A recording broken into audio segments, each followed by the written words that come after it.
what's up? Welcome back to the Strong Tower Podcast episode. I don't know, but I am back. 97. It's a Sunday, and right now, our girl Becca is at a submission-only tournament for domestic violence. It's good charity, sub out domestic violence, so we are repping our giraffe tank tops today in purple in honor of domestic violence, and it's pretty cool, and hopefully I'll get to watch her video and see how she does. And we can later. wear them for epilepsy. Yes, we can, because that's the real reason I wanted it, was the purple for epilepsy. Yeah. So I told Becca that it can double, and she agreed.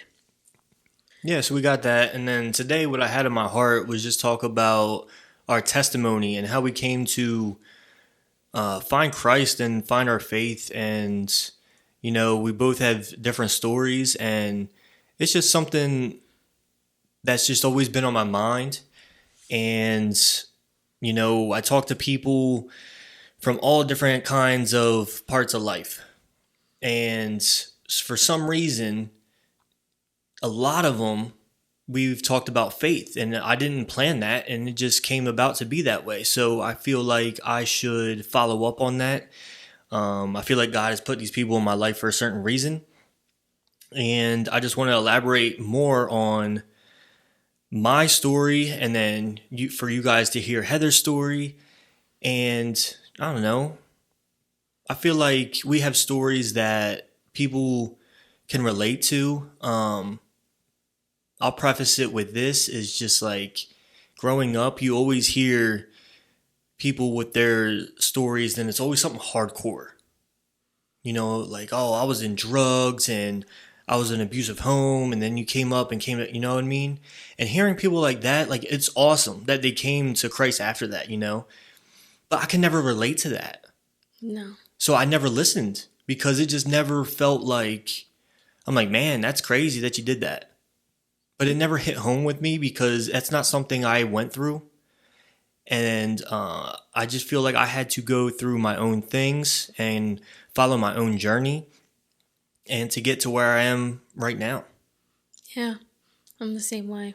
I think I'm still on my journey, to be honest. Well, yeah, we're always on our journey. But I'm saying to get to as far as where you are now. Yes, I definitely have a way different background than... Yeah, we still have work to do all the time. You know, both of us. But, you know, we're a lot different than we were before. Absolutely. Growing up, you know what I mean? So that's kind of what I want to talk about, and I'll let you go first. Oh, of course you will. Where am I starting? I mean, I don't even know. Like, just start to, I don't know, where you began, you know, because you were raised Catholic. No, I actually wasn't. You were raised... So, I was born, my mom was a Catholic, so I was christened at the Catholic Church. Couldn't even tell you which one, to be honest with you. That was the last time I set foot in the Catholic Church, was when I was an infant. My parents never took me to church until I was a little bit older, let's say like elementary school age. That was when my brother and my sister had started getting more involved in church. We went over to Jersey. We went to a Methodist church for a really long time. I loved it there. My dad grew up Methodist, my brothers as well. So when they would come up and visit from Tennessee in the summer, we would take them, and in the winter, same thing. My oldest brother, Donnie, he was always involved in church, always.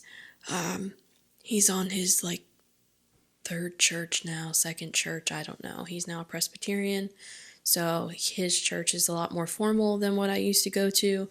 Yes, I had to get dressed up. I hated that. But I remember one thing that I definitely did, which was I was listening to our Reverend speak, and I was definitely in elementary school, so figure age 10 and under, and something that he said in his message meant something to me, and I loved to write, and I was always writing or doodling on the oh my gosh, what is the paper? Not what is it? Like I know what you're talking about. The paper you get in when you go into the church. Yeah, what is that called? The program. Program, The yeah, program. so Oh my whatever, gosh, yeah. I feel really, really dumb for that. I wrote an excerpt of a sermon that he ended up actually using. My brother really liked it, so he showed it to our reverend, and he was like, "Hey, Glenn, my little sister wrote this." And I was so proud of myself. I was like, "Oh, the reverend's going to read what I wrote." Like, wow. Because it was not a big church, but it wasn't small either. And he read it, and he couldn't believe that a little kid took that, put it into like layman's terms for everyone to understand, and he included it in a future service that he did. I missed it because naturally I was sick. What else? Story of my life, right? So we didn't go to church, and I missed it. And back then there wasn't like recording the service and you can watch it later, and I couldn't get my hands on like, his whole sermon to see like what he actually did, but he read the exact words that I wrote. And so I remember back then I definitely pulled something from church that I didn't know that I was able to do. I just remember that very distinctly. So obviously back then I had something going on because I knew and I listened, at least sometimes. Don't know what passage it was, don't know what I wrote about, couldn't tell you. Way too long ago for me. Fast forward, we stopped going to church. I didn't go to church again until I was with you. When we started dating, I started going because I felt like it was the only way to make sure your family definitely liked me, is if I went to church. Well, because, I had those... No, I get it. I had those impressions of like, they see pictures of me on Facebook and stuff, and it's like, yeah, I'm out drinking with my friends, things they don't do or approve of. I'm partying all the time, things they don't do or approve of. It was all of these things that made my life that was so opposite of your family. I was like, this kid's never going to last with me because this is not what his family wants. At least I can go to church with him on Sundays. But that was only if I got off on a Sunday, which was rare because I worked so much. And then later, down the road, I finally get a job that is full-time and I'm able to be off on the weekends, and then I could go to church with you. Then your job started interfering with church. So really, as far as like a physical building, I haven't really been set to any place. And I never really kind of thought that was important. I'm starting to feel a little differently now. I kind of want that. Yeah. Watching from my living room is nice. We just got back into church, about a month ago? And it's really, really working for me. I really like it. But I think I miss while I love being alone with you all the time, it's starting to get on my nerves that you don't want to be around people. Right. No offense. I need that. I need that. So as far as a physical building, that's about my church story. Other than weddings and funerals, and Laura, my best friend growing up, she was Catholic. So I went to church with her family whenever she was forced to go to church because she went to Catholic school. So she didn't want to go more than she had to. I really didn't go anywhere, but I was always taught to say my prayers at night. And so it was like, since I was really little, I always said my prayers before I went to bed. It was something my mom told me to do. It's something her parents told her to do, I assume. So it was just something that was part of my life. Like, okay, I say my prayers. It didn't hit me until I was older, like, what I was doing. I guess it was just one of those things. While my parents disagree, you're christened once, that means you're baptized, that's it. You don't have to do anything else. I chose to be baptized at our first church, at First Baptist, which was your home church for your whole life, when I was in my 20s. I hate that I can say that, ew. So I chose to be baptized. It was after you, before our wedding. It was just something I really wanted to do. It wasn't that I didn't already believe. It wasn't that I didn't already feel that type of way. It was just more of an outward showing of, here I'm professing my faith. And I think in hindsight, I did it again for your family. I didn't do it for me. So that's unfortunate, but it is what it is. Because my entire family hated me for it. So yeah, there was that. But as far as having a relationship with God, I've had it for a long time. I've been through more than most people should go through in my lifetime.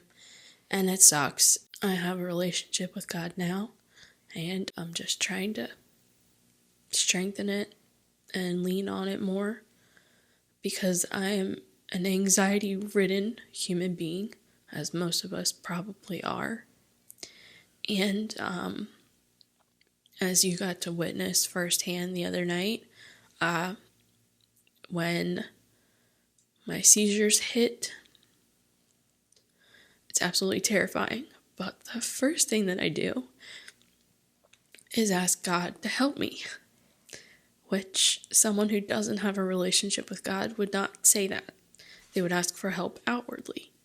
And while I was begging you to come home from work, I think I yelled at you, tell a boss, multiple times. Yeah. Those moments are the ones where I need him the most. And I call on him because I know that if anyone's going to get me out of it and keep me awake and protect me and keep me safe, it's him. It's him and Ziva. So Ziva's going to sit there and watch, and God's going to just hold me, and I'm going to be fine. Sometimes in those really hard moments, it's hard to remember that that's going to happen.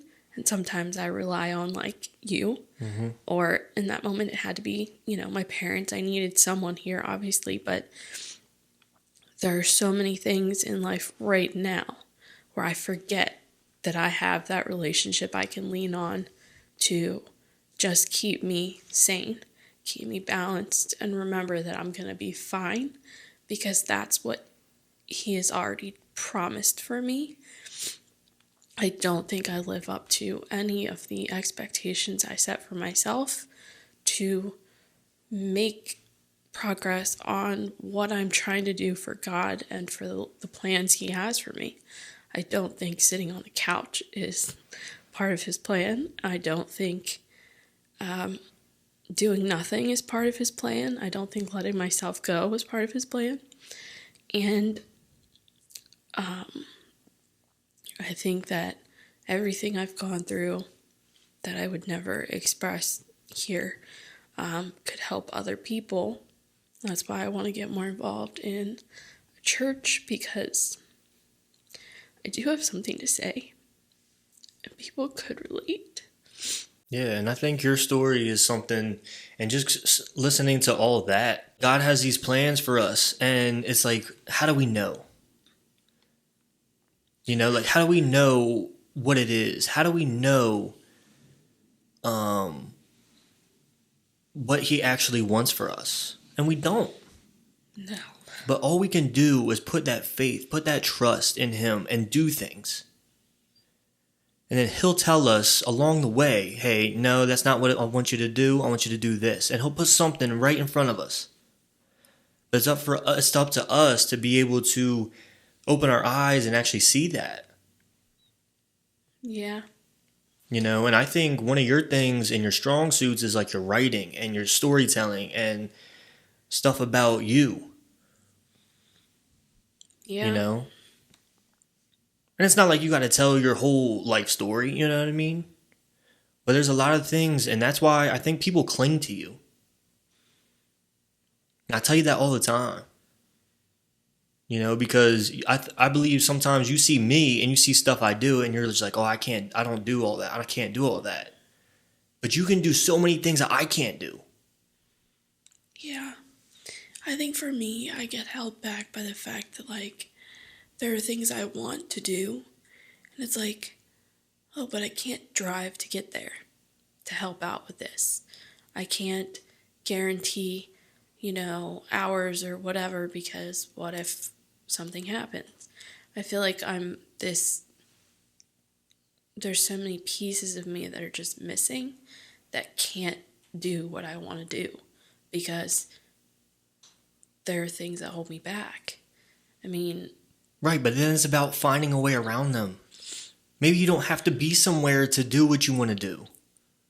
If you want to talk to someone, maybe you can, Skype or Zoom or FaceTime or text. There's so many things that there is for us that we can do. It's just about figuring out a different way around it. There's always going to be obstacles in front of us. It's just like, how do we bust through it? How do we jump over it? How do we go around it? Because those obstacles aren't permanent. They're there to stop us from doing things, but we still have the ability to break them down.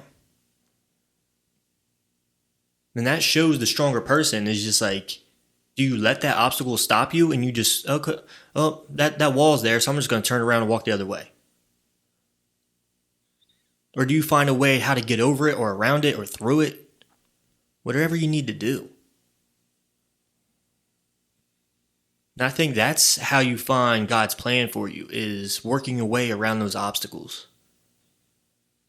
And trying new things and trying things. It's just like, I thought the whole time God's plan for me was being a personal trainer.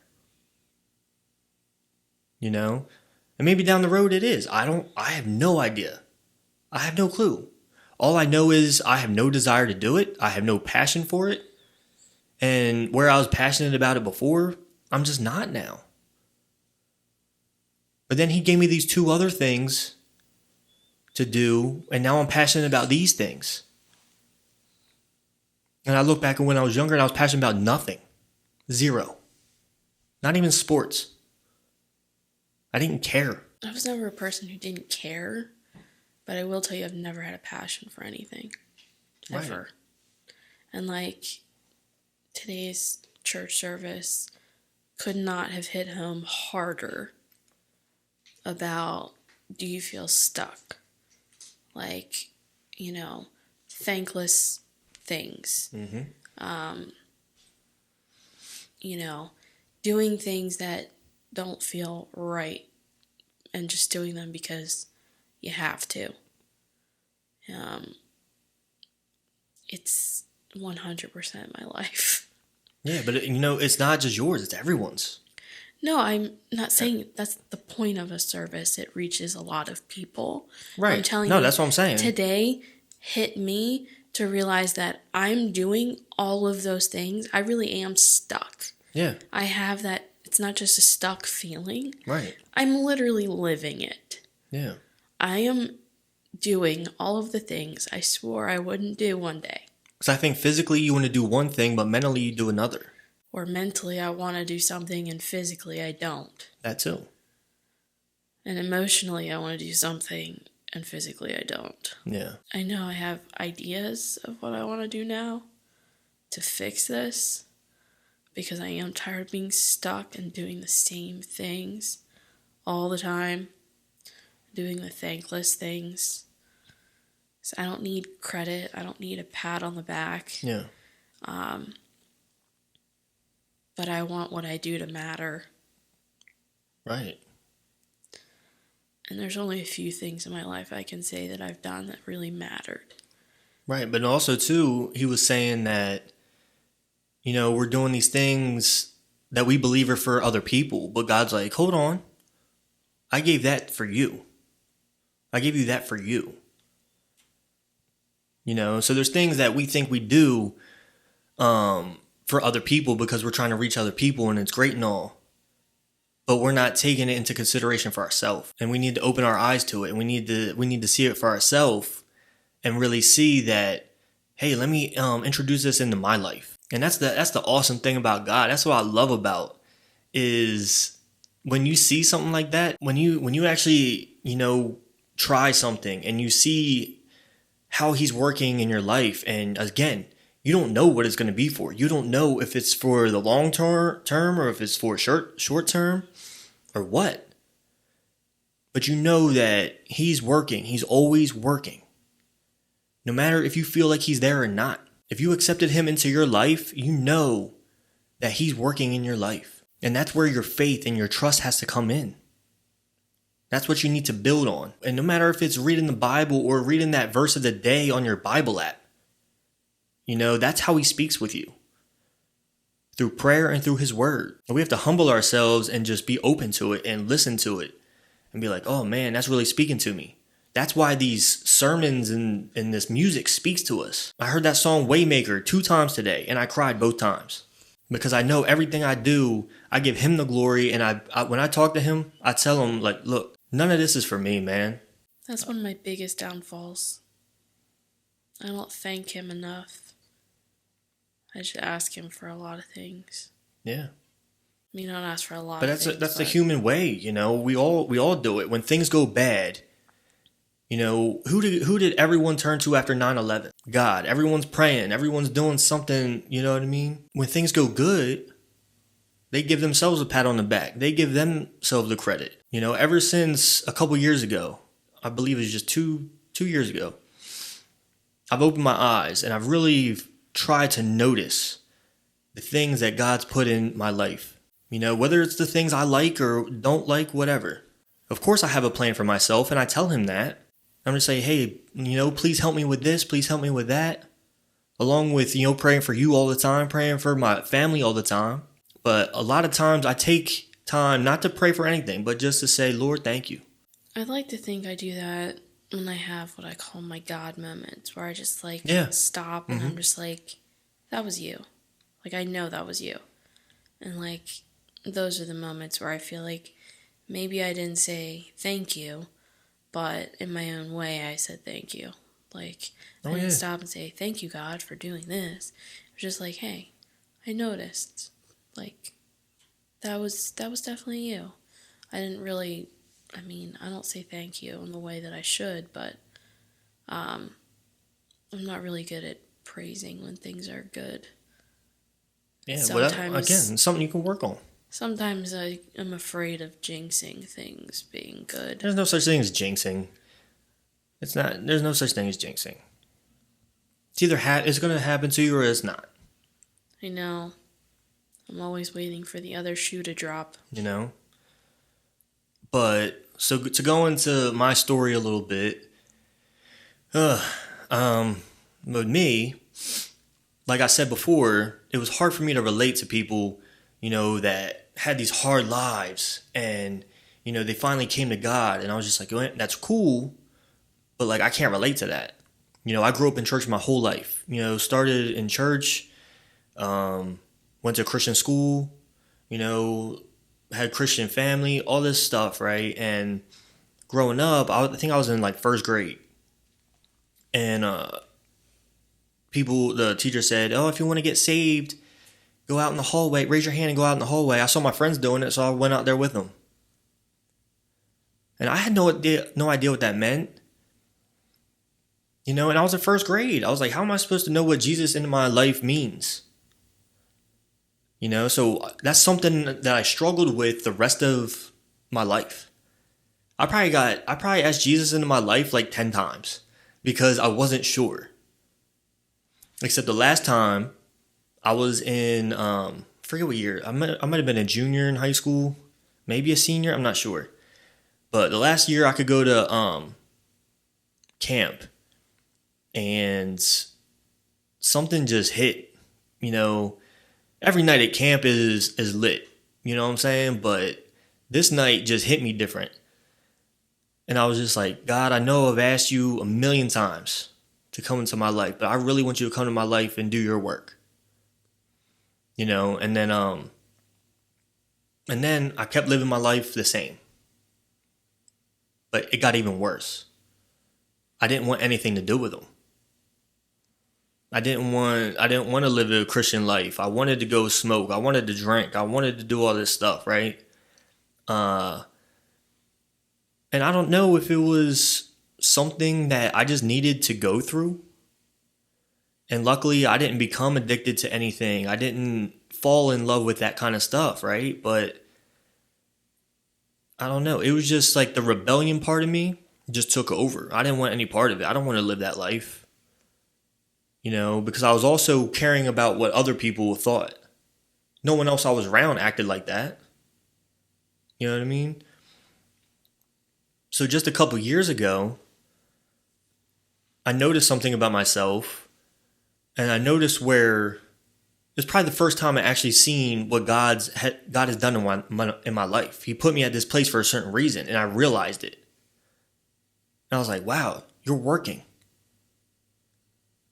And that's what really, I said, hey, God, like, I just give you everything right now.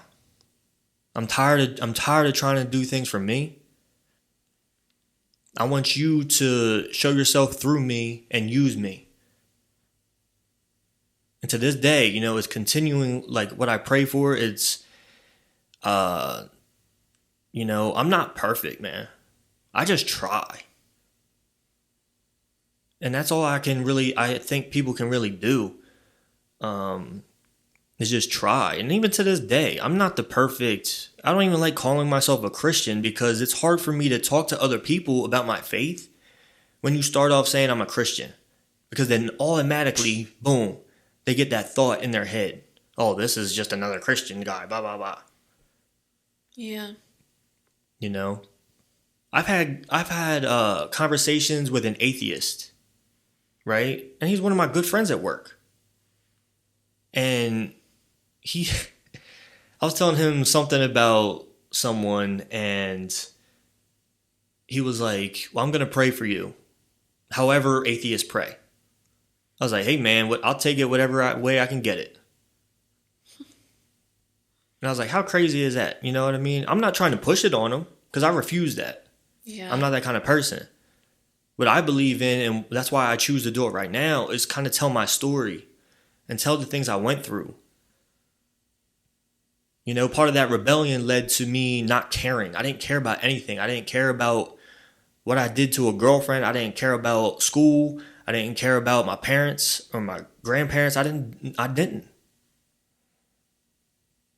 know why I was here. There's a ton of things that I went through that I was just like, what's the point of all this? Yep, been there. But then God kept tugging at my heart. All the way, I think I was about 28 years old, I think, is when I finally said, I'm done trying to do this myself. Even growing up in church, even growing up in Christian school. You think that everyone that does that is like this perfect Christian. There's no such thing. I actually think the opposite of you guys, but that's fine. That was always like the common theme, because of growing up with people who went to Catholic schools, and I had a friend who went to a school that wasn't quite Catholic, but it was more, I think it was more Methodist-ish. But usually it was those kids that went to the religious schools that were the least likely to be found in church. And if they were forced, and they had no desire to be there, and they had no desire for any of it. They weren't listening. They weren't paying attention. Yeah. So I've always thought the opposite of people. I never thought, good Christian they were the people. worst. Oh, yeah. I never thought that. I'm always like, yeah, no. Those people are not even, they don't care. Right, because they don't want any part of it. It is. So much that they just don't want to hear it anymore. They don't want to find it on their own until they're older. I guarantee you almost all of them do. Right, because it's that seed that's planted. Yeah. You know what I mean? That seed is still there. All through that rebellion, all through those times, I was stuck in some bad times. I could have done something way worse, but I had this voice in the back of my head saying, bro, don't do that. And then those are the things that kept me from, I don't know, who knows what I could have gone down. I don't know. I mean, the biggest thing I can say is just I'm less angry, dealing with anger issues my whole life. Yeah, I get angry at stupid stuff sometimes, but not as anywhere close to what I was. But just trying to live my life happy, and live my life for other people and taking care of you. You may think it's a burden all the time, but it's not. It's effortless. For me, it's effortless. Because I know it's not just me taking care of you. It's one of the biggest things I thank God for every single day. And that's when I will actually out loud say, thank you. It's pretty much every time I'm with you. It sounds cheesy. It's not. I think God brought us together for a reason. I do We too. met at your house. Like, he literally brought me to your door like DoorDash. And even more so, one of my biggest God moments was when you broke up with me, rude, because you felt the need to go see, whatever, as you say, you needed to know for sure I was the person you're going to marry. You broke up with me, and I still wanted to see Grandmom. So I saw your Grandmom. And Penny and I wanted to go out, and it was Friday night, and I was like, well, Grandmom's got a real hot date at church. Making cookies or whatever. it We was. did a cookie exchange. She said she'll make cookies for us to bring if we want to go with her. Penny was like, as long as we can hit the bar after, I'm fine with that. Which was our plan. We were going to go get drinks or something. And so Penny and I went to church with Grandma. And we were there for a little bit. And it was hard. And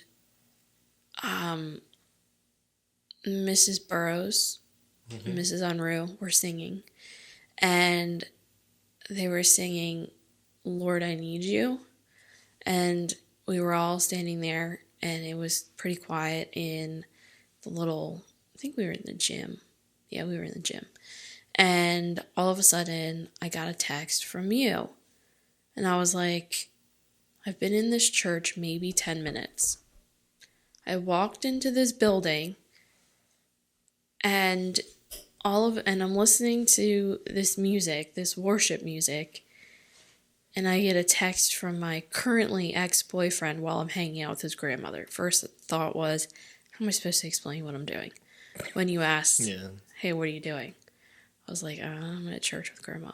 And then you said, and I couldn't even resist the urge to respond to you, which should have been my first thing. When you're in a breakup, you just don't respond, don't engage.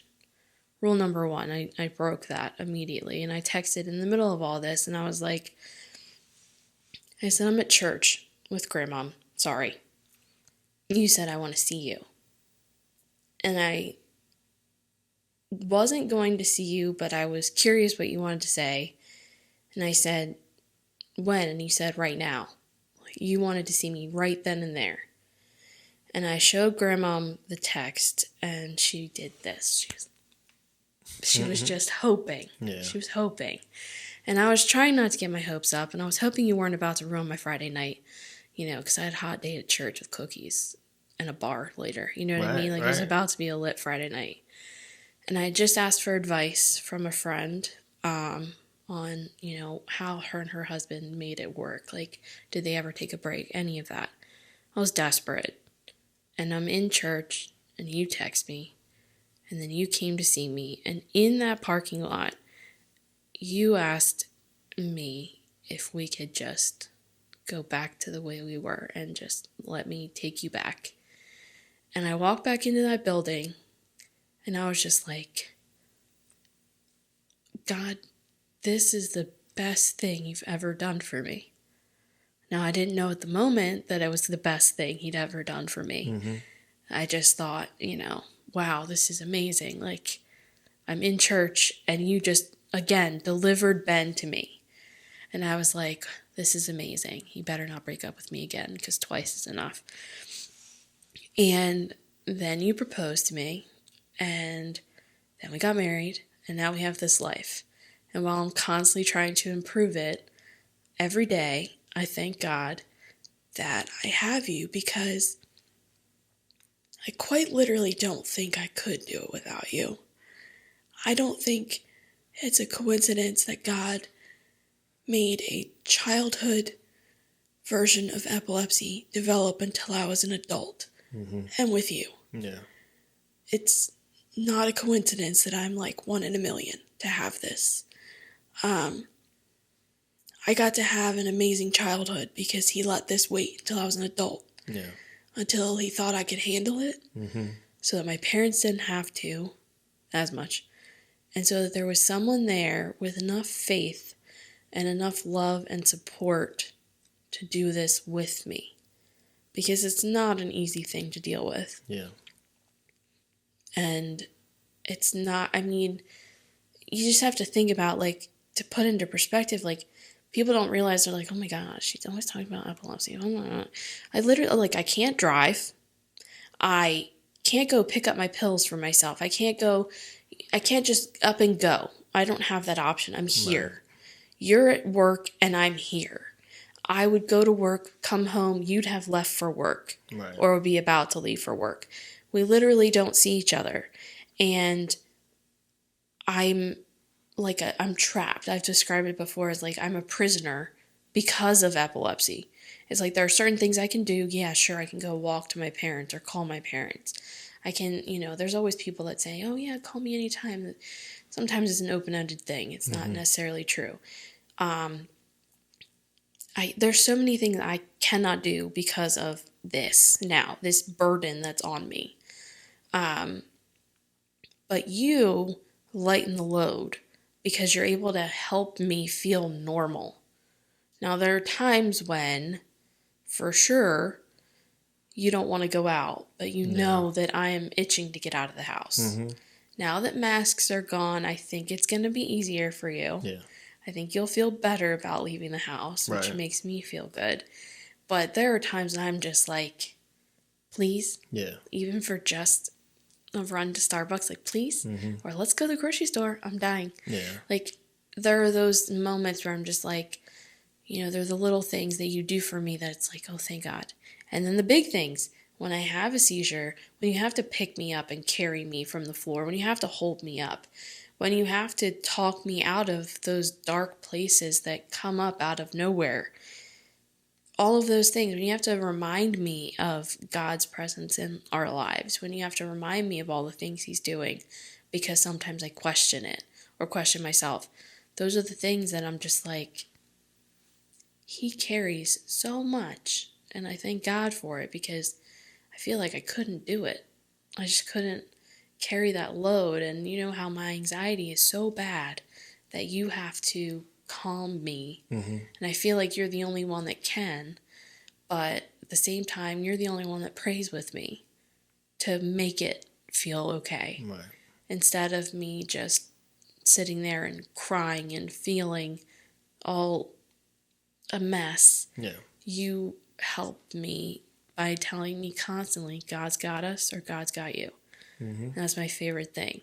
So it's like, I thank God for a lot of things, but I mainly thank Him for you, because you came in my life at exactly the right moment, and I don't think that was a coincidence. And you're able to deal with so much more than, people tell me all the time that, hearing my dad say the other night, you're a godsend. He tells my uncle, you're a godsend.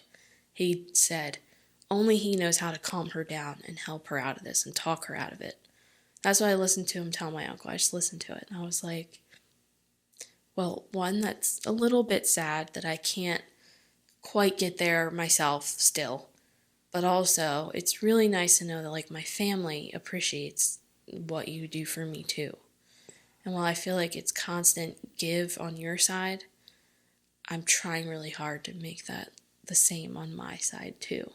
I want to have that same. Yeah, but I'm not going to take the credit for that because I just feel like I shine the light that God's trying to show you.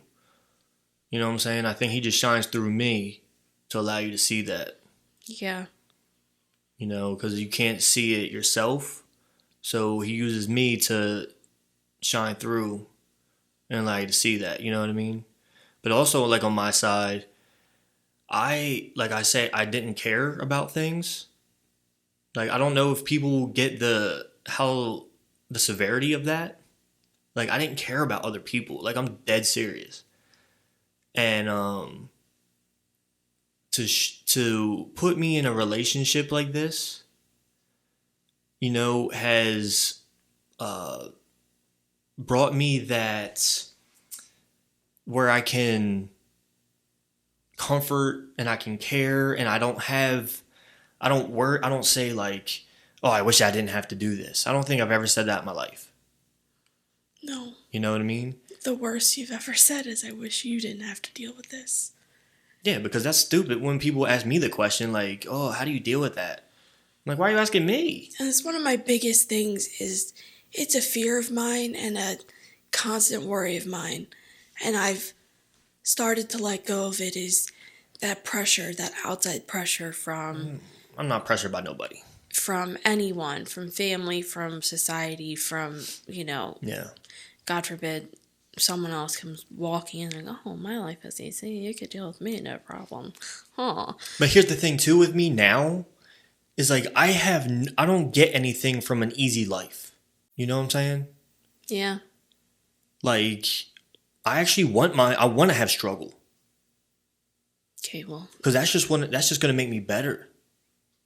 You know what I mean? Trying to, like I talked about those obstacles, trying to find my way around them and through them or over them, whatever I got to do. That's what makes you better as a person. You know, and I love looking back to how I was before and to see how I am now. See, I I didn't. love the person that God has made me and that he's continuing to build on and strengthen and grow. You know what I mean? I didn't know you then, so it's hard for me to relate. Yeah.